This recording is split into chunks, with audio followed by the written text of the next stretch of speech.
La parole est à Monsieur Fabien Gay pour le groupe communiste républicain, citoyen et écologiste. Merci madame la présidente, madame la ministre, mes chers collègues. En décembre dernier, EDF a arrêté les 2 réacteurs de la centrale nucléaire de Chooz, dans les Ardennes, pour une vérification de potentiels défauts sur le circuit de refroidissement de sauvegarde, ainsi que de ceux de Civaux dans la Vienne.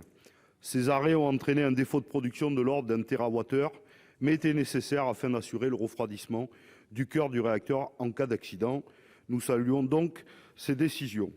Le nucléaire est nécessaire dans la lutte contre le réchauffement climatique dans un mix énergétique. Mais évidemment, des questions se posent dans le débat citoyen, notamment sur l'utilisation de l'atome pour l'armement, les catastrophes qui ont eu lieu à Tchernobyl ou Fukushima, ou des questions qui se posent sur les déchets nucléaires. Et en effet, le nucléaire exige des installations sécurisées et sûres pour éviter ce type d'incident ou d'accident, et une information claire et transparente de la population est nécessaire. Surtout, le nucléaire exige des installations entretenues au fil du temps et un effort de maintenance préventive et non pas uniquement curative, donc des investissements massifs.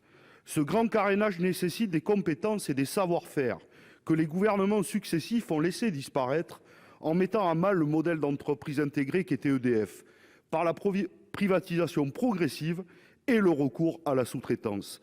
Ceci entraîne une dilution des compétences ainsi qu'un éparpillement de la responsabilité.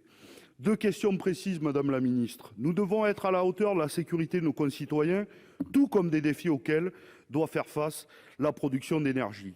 Quels sont les investissements prévus pour la maintenance de nos centrales et comment envisagez-vous l'avenir d'EDF que vous souhaitez démanteler? Et enfin, quel retour d'expérience concernant le recours à la sous-traitance au sein du parc nucléaire en exploitation au moment où vous relancez la construction de nouveaux réacteurs?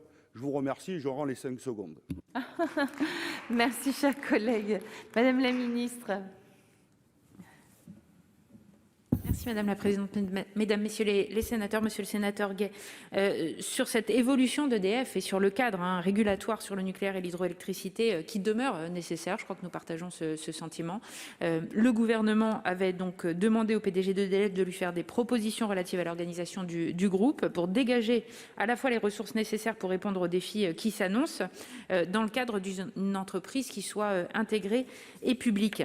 Avec donc cet engagement de travailler sur une nouvelle régulation du parc nucléaire existant, à la fois pour protéger le consommateur des hausses de prix du marché, et malheureusement l'actualité nous y invite, et pour assurer le financement du parc nucléaire existant. Sans régulation adéquate, le consommateur français et le producteur nucléaire seront évidemment exposés directement à un prix de marché européen essentiellement déterminé par le prix des matières premières fossiles et du carbone, qui ne reflète pas la spécificité de l'approvisionnement électrique français. Alors, le consommateur doit pouvoir évidemment compter sur des prix stables et maîtrisés que le parc nucléaire permet, et EDF doit avoir les moyens et la lisibilité de l'exploitation de son parc de manière performante et évidemment en toute sûreté. Ces responsabilités relatives à la sûreté et au contrôle, elles sont assurées par l'ASN, autorité indépendante, et en tout état de cause, le projet de réorganisation qui prévoit une exploitation des centrales nucléaires par une entité publique donne lieu à des échanges qui se poursuivent pour un accord global avec la Commission européenne, avec des progrès substantiels qui ont été réalisés, mais les discussions se poursuivent. Dans le cadre de cette réforme de la régulation du parc nucléaire existant et du parc hydroélectrique, nous devons garder, je crois vraiment, ces 2 piliers qui sont essentiels de la protection des consommateurs et du respect du maintien de notre outil industriel. Je vous remercie.